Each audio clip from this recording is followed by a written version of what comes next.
días, espero que estén bien, felices. Es un día muy especial.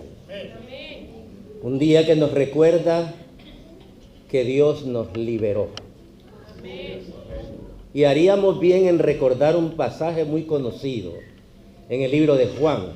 Lo saben de memoria, no lo busquen. Juan 3:16. Lo saben, ¿verdad? Bueno, vamos a repetirlo. Porque de tal manera amó Dios al mundo que dio a su Hijo unigénito para que todo aquel que en Él cree no se pierda, mas tenga vida eterna. Padre, te damos gracias porque un día tú viniste al planeta Tierra en la persona de Jesucristo y nos redimiste. Te alzaste de la tumba con el triunfo. Venciste a Satanás, venciste el pecado, venciste la muerte. Y hoy queremos honrarte recordando todo lo que tú hiciste por nosotros. Ayúdanos para que tu palabra pueda encontrar cabida en nuestra mente y corazón. Abre nuestras capacidades espirituales para que podamos entender lo que tú tienes para nosotros, en el nombre de Jesús. Amén. La mayor prueba de amor que la humanidad ha experimentado y puede experimentar tuvo su génesis en Belén, en los campos de Belén. Ahí se inició. Y vemos cómo eso avanza y tiene su máxima expresión en el Calvario, donde nuestro Señor Jesucristo entregó su vida en favor de todos nosotros y alcanzó su clímax cuando el Señor Jesús se levantó de entre los muertos.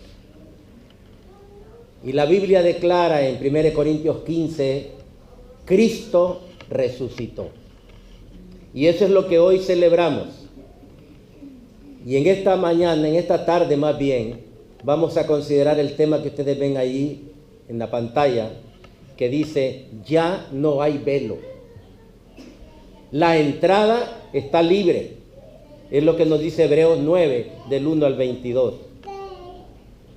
Y vamos a tratar de trasladarnos a esa época en la cual el Señor Jesús vivió en esta tierra. Y ese evento que reunía multitudes se llamaba la Pascua. Así que el evento anual siempre atraía una gran multitud.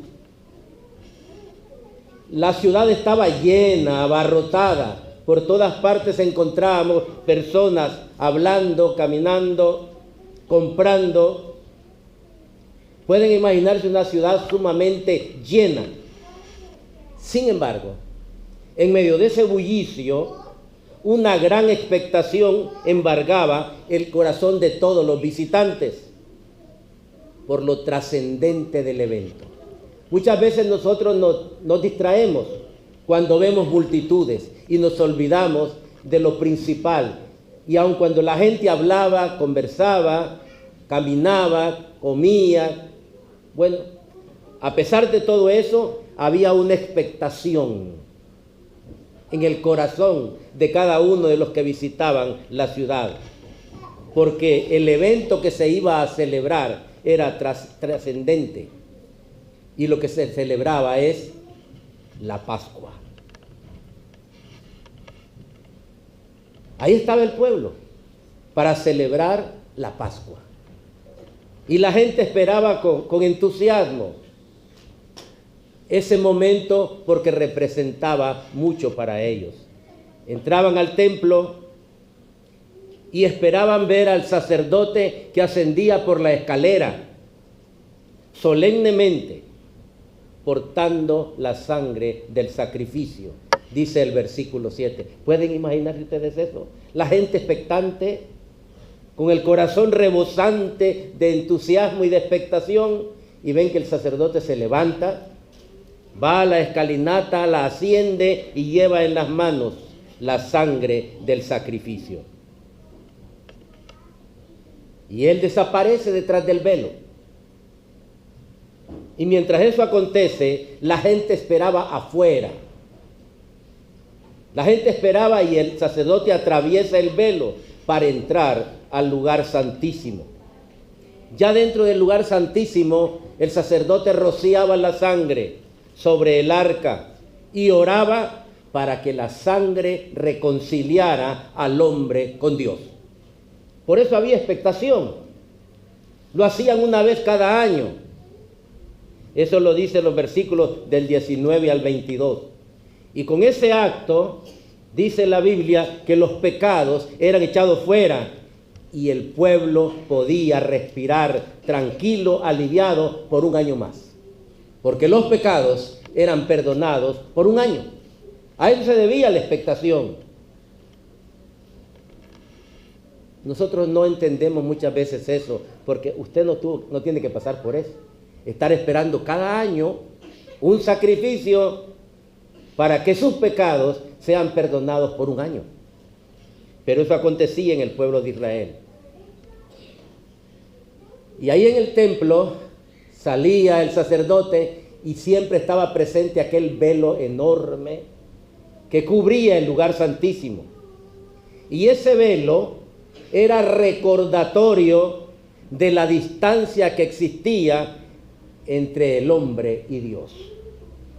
Había una separación. El pueblo aquí, había el velo y detrás el lugar santísimo. Y muchas veces hablamos del velo, pero nos olvidamos del significado del velo. ¿Qué significaba el velo para el pueblo de Israel? Era el recordatorio de la distancia que existía entre el hombre y Dios. Ese velo era como un gran abismo que nadie podía cruzar. Ustedes saben que al lugar santísimo solo podía entrar el sumo sacerdote una vez al año y nadie más podía entrar. Así es que ese velo era como un gran abismo que separaba al hombre de Dios y que nadie podía cruzar. El hombre en su isla, aislado a causa del pecado. Hoy, cuando usted o yo pecamos, quiero enfatizar esto, hoy, cuando usted o yo pecamos, el hecho de pecar se convierte en un grueso velo que nos impide acercarnos a Dios. Hay veces tomamos muy a la ligera el pecado y lo hacemos una y otra vez y como que no le damos mucha importancia, nos acostumbramos tanto a hacerlo y es porque no estamos conscientes del significado de lo que un pecado es.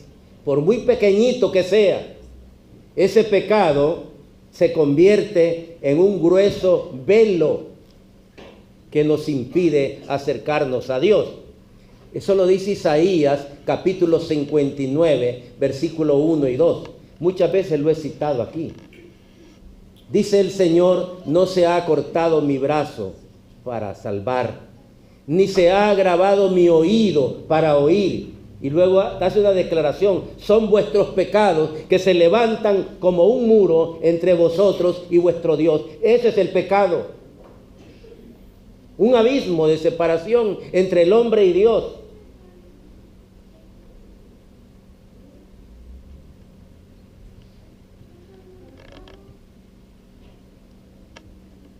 Y uno cuando piensa en eso, no puede menos que hacerse algunas preguntas.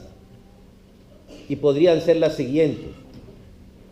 Cuando usted estaba separado de Dios, cuando el pecado lo separa de Dios, ¿qué opciones tenía Dios? La número uno era que Dios podía haberle dejado a usted en esas condiciones. Pudo olvidarse de usted, olvidarse de mí y punto. Gracias a Dios que no lo hizo. Podía haber dejado a la gente en su isla, pecando, haciendo lo que quería, ignorando a Dios, pero no lo hizo. al ver a la gente rebelde, haciendo cosas incorrectas, él se podría haber lavado las manos y desligarse de todo el lío que representaba la relación de él para con Dios.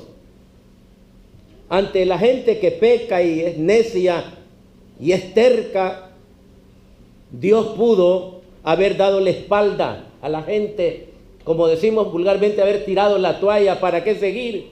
Y empezar todo de nuevo en algún otro planeta.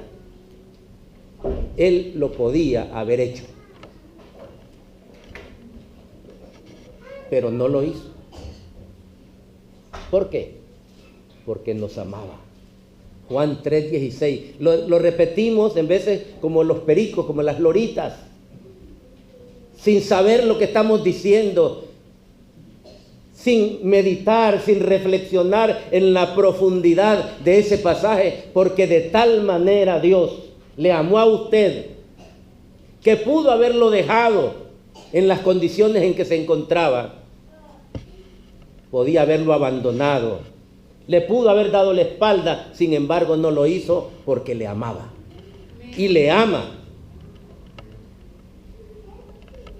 Y viendo al hombre incapacitado para poder acercarse a él, Dios mismo cruzó el abismo.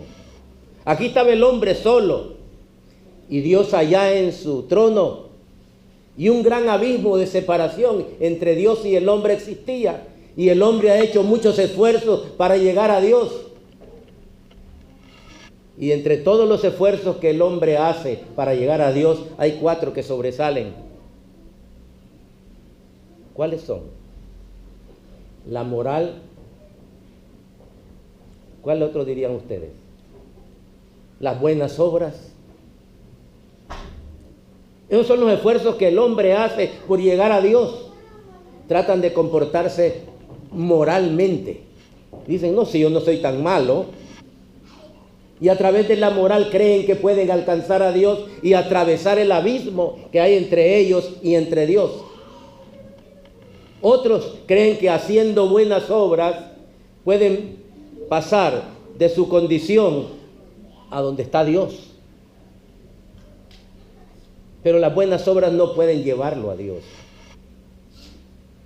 Otros creen que a través de las filosofías, a través de el razonamiento, pueden llegar a Dios.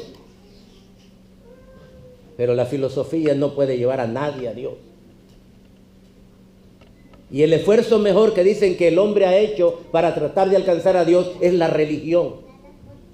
Pero la religión tampoco puede llevarnos a Dios. Y vemos al hombre haciendo esfuerzos inútiles por llegar a Dios. Y Dios viéndolo ahí, incapaz de atravesar el abismo. Entonces Dios toma la iniciativa y Él mismo cruzó el abismo ante ese hecho. Y vemos a Dios acercarse al hombre. Cruza la distancia que le separa del hombre y a la sombra de un sol eclipsado, el Dios y el Cordero, Cristo, entraron al lugar santísimo. Generalmente la gente está pensando únicamente en el sacerdote que entraba con la sangre de un cordero. Pero hay otro hecho mejor que está aconteciendo cuando Cristo está en el Calvario. ¿Recuerdan ustedes lo que hacía el sacerdote? Sacrificaba un animalito y con la sangre del animalito se introducía al lugar santísimo y lo rociaba en el altar. En esta ocasión, paralelamente a lo que el sacerdote estaba haciendo, Dios, tomando la iniciativa, hizo algo. Por eso les decía, a la sombra de un sol eclipsado. El sol estaba poniendo oscuro. Dicen que hubo una oscuridad terrible. Y Él, o sea Dios, y el Cordero, Cristo, entraron al lugar santísimo. Traten de imaginar esa figura. No solamente el sacerdote subió las escaleras para ir al lugar santísimo, sino que Dios y el Cordero ascendieron esas escaleras y entraron al lugar santísimo. Y Dios colocó al Cordero sobre el altar.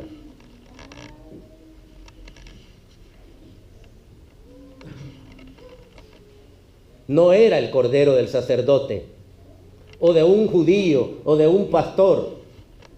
Era el Cordero de Dios que quita el pecado del mundo. Casi nunca nosotros pensamos en eso que aconteció, porque fue un tiempo especial cuando Cristo está muriendo en la cruz.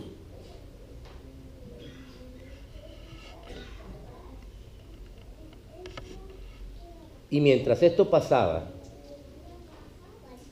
Dios ahí adentro, con el Cordero, había suspenso en el cielo. Los ángeles no respiraban, atentos, porque el momento era impresionante. Y mientras Dios ponía al Cordero en el altar y derramaba su sangre, los ángeles estaban en silencio, viendo cómo la sangre del sacrificio del Cordero comenzó a derramarse sobre el altar de oro. Y donde antes había caído la sangre de corderos, ahora se derramaba la sangre de la vida. ¿Pueden ustedes ver la diferencia? Se celebraron ahí, como ven, dos sacrificios. El del sacerdote, que año con año hacía el sacrificio para perdonar los pecados por un año. Pero a la vez Dios, que estaba sacrificando a su Hijo, realizó ese acto ahí. Y una vez que la sangre del sacrificio del Cordero se derramaba, se oyó una voz que dijo: he aquí el Cordero de Dios, que quita el pecado del mundo. Y entonces sucedió. Ustedes pueden imaginarse a Dios sacrificando a su Hijo. He aquí el Cordero de Dios que quita el pecado del mundo. Y cuando la sangre se derramó y se satisfizo la justicia de Dios, entonces Dios se dio vuelta y miró por última vez el velo. ¿Se imaginan ustedes eso? Y dijo: ya no más. Y el velo se partió de arriba hacia abajo, se rasgó en dos partes. Siempre se han preguntado a la gente cómo es posible que ese velo se haya rasgado si era sumamente grueso. Y lo normal era que se hubiera rasgado de abajo para arriba, pero se rasgó de arriba hacia abajo. Y ante la palabra de Dios, que dijo: ya no más velo, el velo se partió en dos, de arriba a abajo. Sí, Dios dijo: no más. Y desde esa época ya no hay velo. Ya no hay velo. Ya no hay más sacrificios. Ya no hay más separación. El abismo se eliminó. Y el hombre no podía hacer lo suficiente para llegar a Dios. Y lo que la religión no puede hacer, ni las buenas obras pueden hacer, Dios lo hizo a través de Cristo. Y puso la cruz de Cristo a través del abismo, para que el hombre pudiera llegar a Él. Y por eso dijo: yo soy el camino, dijo el Señor. No es la religión, no son las buenas obras, no es la moral, no son las filosofías.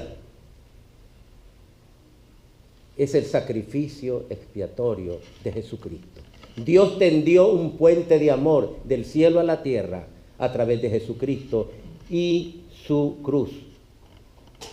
Y una vez que eso pasó, la oscuridad que existía, aquel eclipse que dicen, desapareció y salió el sol.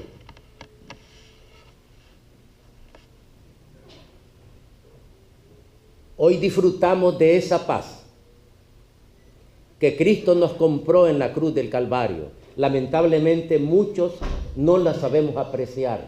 Lo tomamos muy a la ligera, como que si no costara nada, y con cuánta liviandad pecamos. Con cuánta liviandad nos conducimos incorrectamente. Le damos la espalda a Dios como inconscientes, porque no estamos valorando lo que ha pasado y lo que Dios hizo por cada uno de nosotros. Así que hoy disfrutamos de esa paz que Cristo nos compró en la cruz del Calvario.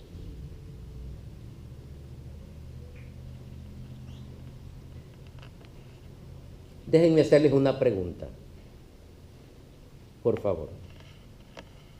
¿Disfruta usted de esa paz que Cristo da?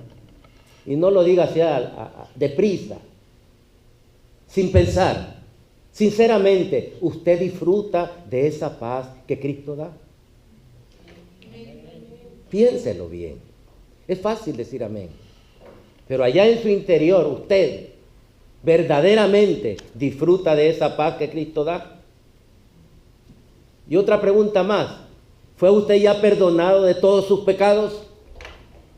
Porque hay muchas personas que vienen a la iglesia, religiosos, que no han nacido de nuevo. Y usted podría ser una de esas personas. Así que por esa razón le pregunto, hoy, en este día tan importante que celebramos la resurrección de Cristo, ¿a usted ya le fueron perdonados todos sus pecados? ¿Usted ya nació de nuevo?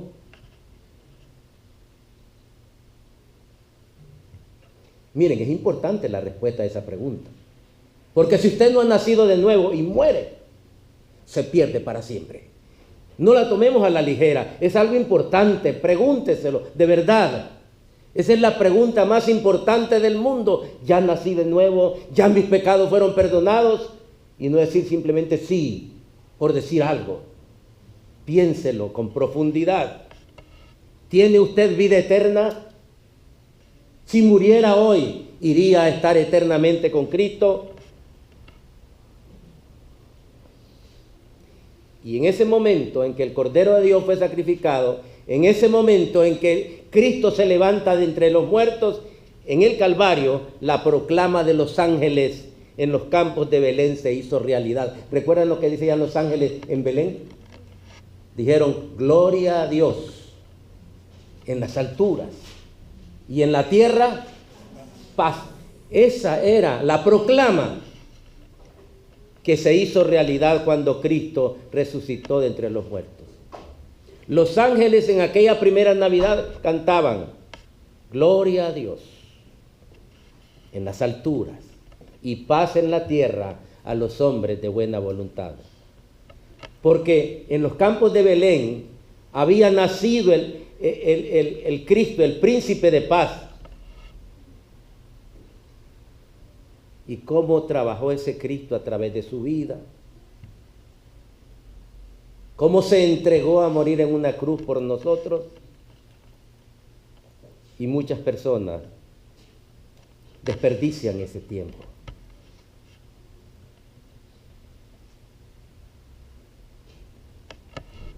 Yo quiero pedirles que en este tiempo en que recordamos y celebramos el acontecimiento más grande que haya sucedido, la resurrección de nuestro Señor Jesucristo, creo que es una muy buena ocasión para hacer una de estas dos cosas. Y les va a parecer algo que como que no calza en lo que estamos celebrando. ¿Cuáles son esas dos cosas que podemos hacer hoy en esta celebración en que recordamos la resurrección de Cristo? Primero, recibir a Cristo como Salvador y Señor si todavía usted no lo ha hecho. No podemos tomar esto hacia la ligera, como muchos lo toman, como un acto religioso. Si usted no está seguro de que ha recibido a Cristo, yo le pido por favor que lo considere y hoy, aunque sienta un poco de vergüenza, porque posiblemente tiene años de visitar la iglesia, póngase de pie o levante la mano y diga yo quiero recibir a Cristo. Y cuando estoy hablando con ustedes estoy recordando mi país, Nicaragua. Estaba dando un curso de evangelismo en una iglesia nazarena. Había un buen público, terminé el curso y me estaba despidiendo de la iglesia. De repente me dijo el pastor, un momento por favor, no se vaya.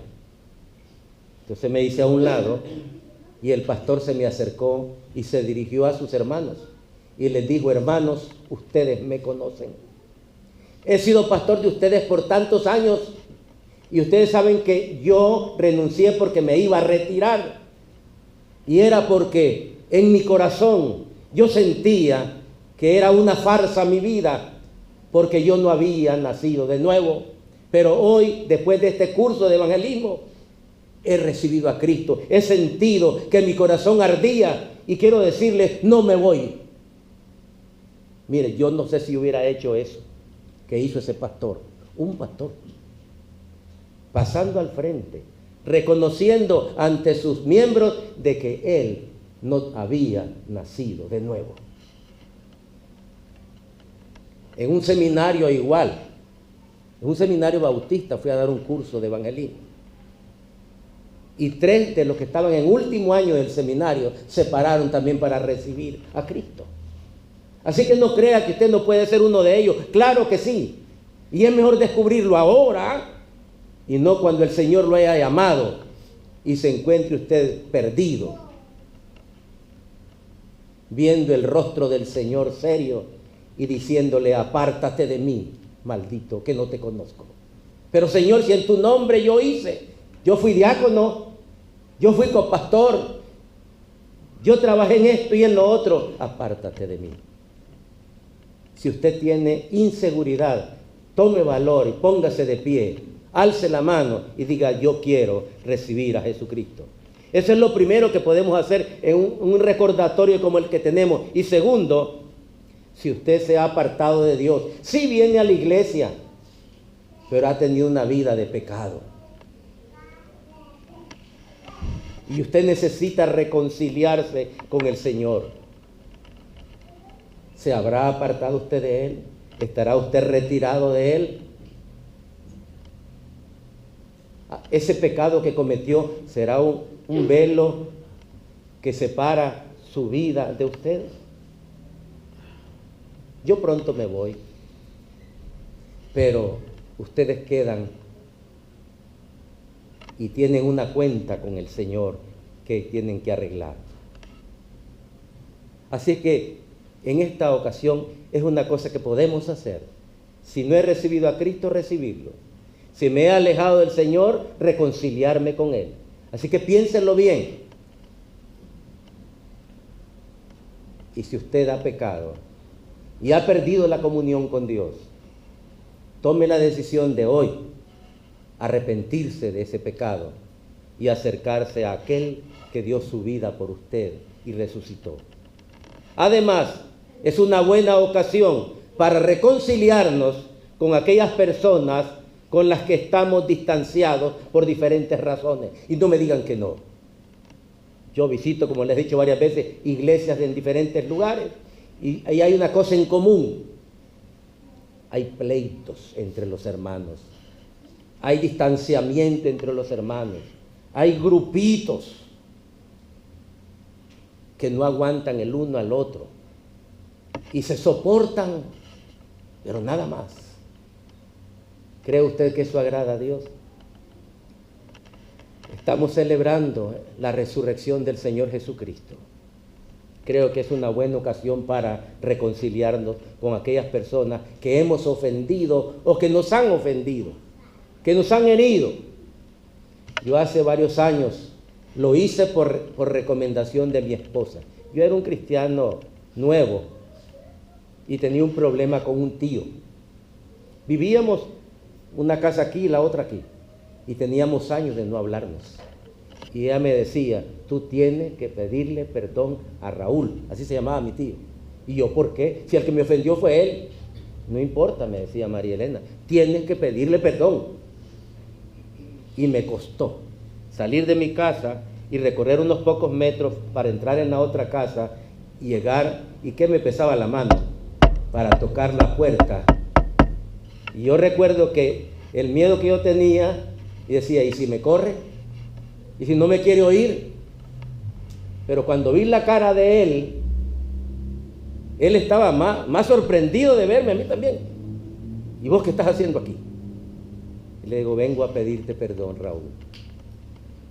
Y él me dijo, no, yo soy el que tengo que pedirte perdón porque yo te falté al respeto. Pero yo tomé, no importa si a usted lo han herido o si usted hirió, lo que importa aquí es que necesitamos reconciliarnos los unos con los otros. Así que piénselo, vamos a orar y yo le quiero pedir lo siguiente, pídale perdón a Dios por esa enemistad, porque a Dios no le gusta eso. Pídale perdón a Dios por esa enemistad, primero. Segundo, acérquese a esa persona y reconcíliese con ella y dígale, lo siento hermano, perdóname, perdóname. Somos humanos. Nos equivocamos, cometemos errores, pero es importante que nos demos cuenta de que no podemos vivir así. Eso ofende a Dios, hiere a Dios.